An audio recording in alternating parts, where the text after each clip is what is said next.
الحمدللہ نحمدہ ونستعینہ ونصلی علی رسول الکریم اما بعد بسم اللہ الرحمن الرحیم۔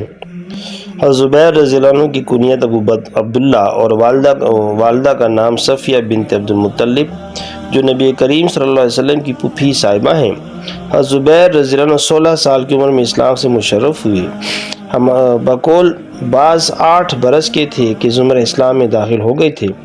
آپ کے حقیقی بھائی حضرت صاحب اور حقیقی ہمشیرہ ام حبیبہ بھی اسلام سے سرفراز ہوئے۔ آپ کے ایک اللاتی بھائی عبد الرحمن اور اللاتی ہمشیرہ زینب نے بھی اسلام قبول کیا۔ حضرت زبیر بن عوام رضی اللہ عنہ اسلام میں پہلے شخص ہیں جنہوں نے تلوار چلائی۔ نبی کریم صلی اللہ علیہ وسلم نے فرمایا زبیر رضی اللہ عنہ تو ارکان اسلام میں سے ہیں۔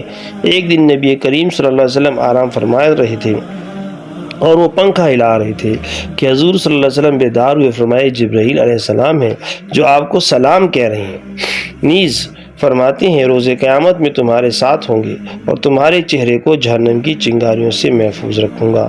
حضرت زبیر بن عوام رضی اللہ عنہ 34 ہجری بعمر 67 برس شہادت سے شاد کام ہوئے۔ اللہ تعالیٰ آپ کو مجھے صحابہ کا اتباع کرنے کی توفیق عطا فرمائے۔ جزاک اللہ خیرہ۔